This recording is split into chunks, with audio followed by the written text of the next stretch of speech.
Nós vamos falar agora de mercado financeiro. O mercado financeiro está de folga até quarta-feira aqui no Brasil, só volta a trabalhar depois do meio-dia, bolsa com os negócios interrompidos. Hoje também tem feriado nos Estados Unidos, então o mercado global também fica sem essa referência, mas o mercado vem trabalhando com uma série de expectativas em relação ao andamento da economia, a pauta econômica que está sendo discutida entre lideranças do Congresso e o governo, e nós vamos falar sobre isso com o Eduardo Velho, que é economista-chefe da JF Trust Investimentos. Eduardo, boa tarde. Boa tarde, Denise.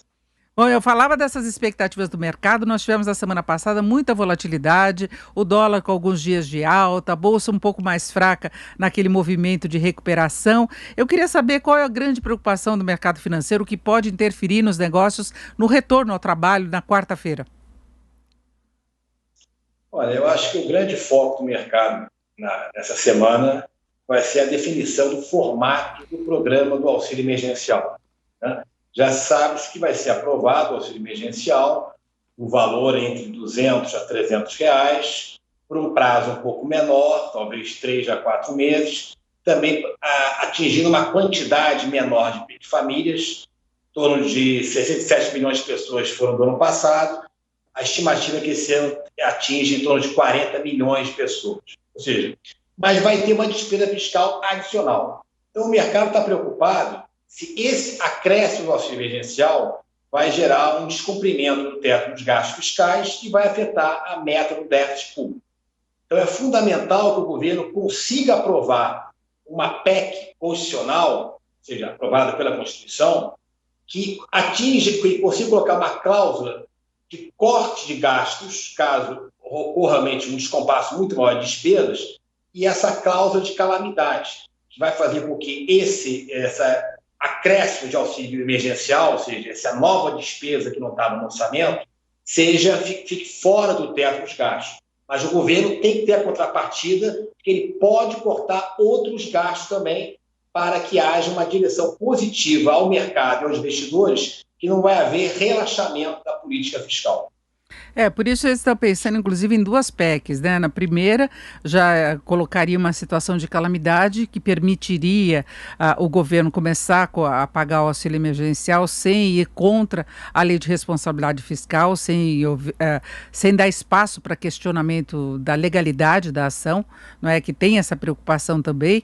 No ano passado nós tivemos o estado de calamidade e depois a PEC, né, que permitiria esses gatilhos para redução das despesas. Agora, Eduardo, a própria equipe econômica está sinalizando que pode levar até 3 semanas para aprovação do auxílio. Em princípio, ele começaria a ser pago no mês de março. O mercado vai ficar na volatilidade, acompanhando as discussões aí por 3 semanas?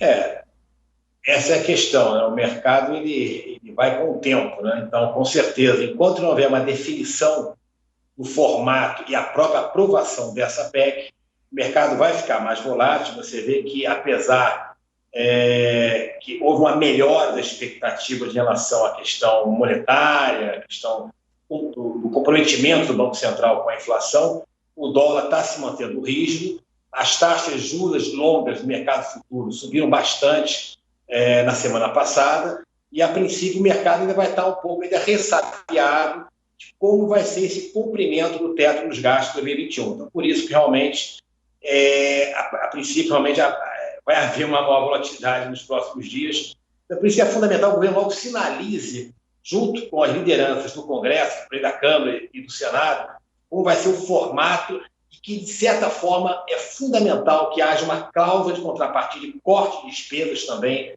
dentro dessa PEC que vai ser aprovada.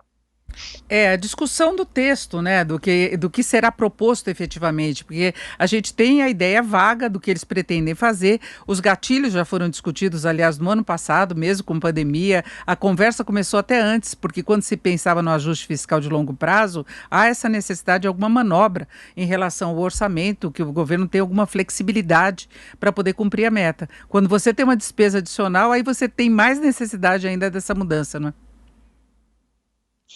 Sim, com certeza. E um ponto que eu acho também interessante é o dólar aqui no Brasil, mas o real em relação ao dólar, acredito que esteja desvalorizado, né, em relação ao dólar, em torno de 10% a 15%. Então, se aprovar realmente uma boa PEC, uma boa proposta, né, constitucional, que garanta um certo controle da política fiscal, ou seja, uma meta, uma redução do déficit fiscal esse ano, o cumprimento dessa meta de déficit, que não haja um estouro do teto e alguma compensação de corte de despesas, há um espaço aí para a revalorização do real, se o dólar caminhar gradativamente para R$ 5, há um espaço ao longo do ano para isso. Agora, é fundamental, agora, nas próximas 2 semanas, que o governo consiga aprovar esse gatilho de cortes para compensar o auxílio emergencial acima do teto dos gastos, nessa PEC, que eu chamo PEC ampla, o PEC Pacto Federativo e a PEC emergencial. Porque na verdade a PEC da calamidade, ela garante a condição legal de pagamento do auxílio, resta ver a contrapartida. Agora, Eduardo, o mercado também observa cenário internacional, a gente tem momentos de volatilidade para cima e para baixo, né, no caso de bolsa de valores, de dólar, em função de cenário externo. Tem algumas preocupações com relação ao aumento de preço de commodities, expectativa de pacote nos Estados Unidos, acompanhamento de pandemia pelo mundo, tem muita coisa acontecendo, né? De certa forma, a questão da aprovação do pacote fiscal dos Estados Unidos, que gera um viés positivo para as bolsas internacionais, ainda não foi concretizada. A expectativa era que logo no início do ano Biden já tivesse sido aprovado, e está demorando um pouquinho mais. Mas a expectativa ainda na margem é que seja aprovado até a primeira semana de março, esse pacote fiscal, que ainda está sob negociação. Eu acho que o grande certeza que você tocou esse ponto relevante, Denise, é a questão das commodities. A inflação de commodities, realmente, lá fora, está subindo desde o ano passado. Eu acho que está muito em linha com essa trajetória de expansão da China, está vindo forte. Inclusive, o governo chinês já está adotando medidas para desacelerar a oferta de crédito da economia, para evitar um aumento das commodities muito forte. De certa forma, isso é um monitoramento para a inflação brasileira.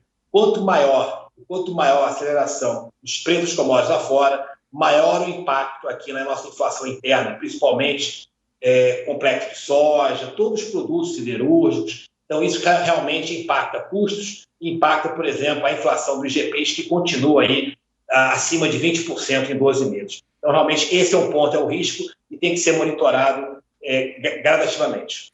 E nós temos a questão do petróleo também, que já tem pressionado o preço de combustíveis aqui no mercado doméstico, e nós tivemos na sexta-feira até o governo encaminhando ao Congresso aquele projeto para tentar alterar a forma de cobrança do ICMS, para ver se dá uma aliviada aí no preço, né? O governo também está tentando buscar alternativa para conseguir reduzir PIS/COFINS, que é a tributação federal, mas tem esse desafio colocado, é segurar a inflação para poder segurar o juro também, né? Exatamente. É outro desafio, é outro preço, é outra commodity que afeta aqui a nossa economia, né? A nossa estrutura de custos, né? Frete, toda a parte de combustíveis, né? Então, ou seja, o governo está no caminho certo, ou seja, ele está tentando reduzir, atenuar o impacto da alta do preço do petróleo no mercado internacional através de redução de custos, redução da carga tributária sobre o segmento. A questão, como você comentou, é saber se ele vai conseguir, de certa maneira, reduzir essa questão do ICMS para compensar e não, claramente, controlar o preço. Ele não pode controlar o preço dos combustíveis. Isso aí seria muito ruim e, de certa maneira, ia elevar o dólar, ia elevar o prêmio de risco e ia sinalizar para o mercado que o governo voltou a ter intervenção na política de preços da Petrobras. Então, eu acho que o caminho é esse mesmo, redução de impostos no setor de combustíveis. Perfeito, eu conversei com o Eduardo Velho, que é economista-chefe da JF Trust Investimentos. Eduardo, muito obrigado, uma boa tarde. Abraço, Denise, bons negócios a todos, que a semana seja menos volátil que na semana passada. Vai ser mais curtinha, né? É isso.